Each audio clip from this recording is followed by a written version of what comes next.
you're the owner of Church and State. We'll get into that. But I would like to know your biographical and career journey leading up to opening Church and State. And I would like you to start at high school. What was Ron Hold On Tight, like in high school? Well, let's say this in a really cheesy way. I'm not the person I am today, or I wasn't the person I am today. Well, I hope not. In that, yeah, I came from, pretty in high school. I was really trying to find myself, and I think that nobody knew that. I think I was a popular kid. I was like student council prime minister. I was on the wrestling team. I was a leader.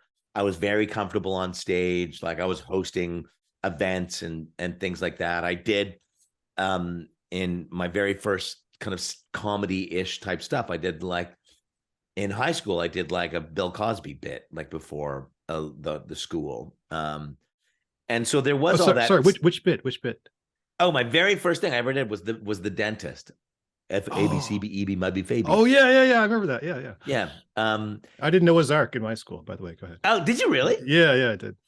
Noah. But I was in Foomba. And he's like, I need you to build an ark. Right. What's an ark? Yeah. Sorry, go ahead. And we now have to refer to him as the man who can't be named. Yeah, it sucks, but what are you going to do? But that was this weird, like, you try and do the things that you think you're supposed to do. And so I didn't know that I was a creative person. I had no idea because nobody in my family had been creative. There was no idea. What are you talking about? Artists and things like that. I grew up quite poor. And so the what's beat into you is you're going to get an education, you're going to get a good job, and you're going to make something of yourself, which is noble. And I think my mom wanted the best for us.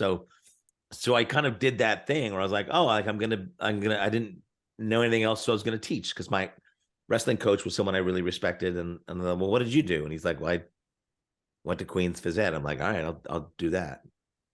And so, yeah, I was on the wrestling team, and then I was, went to Queens and did Phys Ed, and then quickly realized like, oh, like you can just like show up and get degrees and have no career plan. Like you can just do stuff. English major right here. Yeah. See, there you go. Like that to me, I wouldn't have any idea like what to do with that other than be an English teacher. Yeah. And I didn't have those conversations didn't happen around my dinner table. The conversations around my dinner table were very direct. You did a thing to get a job and make money. And some people got better jobs and more money than other people. So when I got there, it was such an eye opener of like, wow, like so many people doing so many different things. And then simultaneously to that, I also went to summer camp for the very first time when I was 17, and it was like, that was a whole other world that I didn't know existed either. And so I went to this camp because it was kind of like the stand-up thing. Like, I want to go to camp, can't afford to go to camp. I'm going to just do it to do it and just check it out. And so I did that. And then I worked in the business. My very first job was working in the business school at Queens, because after camp, as a summer student, I was doing some executive education programs around like lifestyle management and stuff because of my phys ed background. And that group said, you come work for us full time. We're launching a national executive MBA program out of this unit of the business school at Queens. And I was like, but I'm not a commerce. What? And Gordon Cassidy, who was the director, he's like, look, here's the deal. Don't worry about that other shit. Like you don't need to know that stuff. Here's what I like about you. And what I like about phys ed students, phys ed grads. One, you're really social. You're great in a crowd. You've been in change rooms and you get that culture of togetherness. You get that you're really social. Secondly, you know how to operate as a member of a team and contribute and win as a team. Thirdly, you're competitive. Like you're competitive. You understand what it takes to win and you have a will to win. And lastly, you went to Queen, so you're not an idiot. And anybody can learn this stuff. So no, don't worry about that other stuff. And so I was a program manager launching the National Executive MBA program, Queen's Business School. Then that was around that I graduated in 93. So now we're talking like the beginning of the web, right? 93.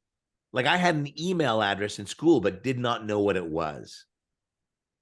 We got given a slip of paper and was like, you have this thing. I was like, I'm not a computer science major. What is this? So then as the internet started to take off, I was there in the business school and I put my hand up to go, I want to learn more about this thing. So I'm going to guide the first website for this group, the creation of the first website. And I worked with a web shop. That web shop was then opening an office in Toronto, partnering with an ad agency, and I went to work for them. So I left Queens, I went to work for Affinity Edge, who was partnered with Sharp Blackmore. They were the web division of Sharp Blackmore. 6 months later, the web company was not doing well, and the agency said, "Why don't you come over here? Working at you ever working at want to work in advertising?" I was like, "No, I have no idea what that is." And he said, "You can be an account guy in advertising." Bill Sharp said, "This is all you need to know. Being an account guy in advertising is making a list and checking it off. That's it." Now, there's two caveats. One, you need to be smart enough to know what goes on the list. Secondly, you need to be ambitious enough to do it so that you can check it off. That's it.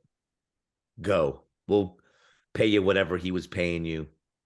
And then that was the start. I was like, oh, so I'm an account guy. Okay.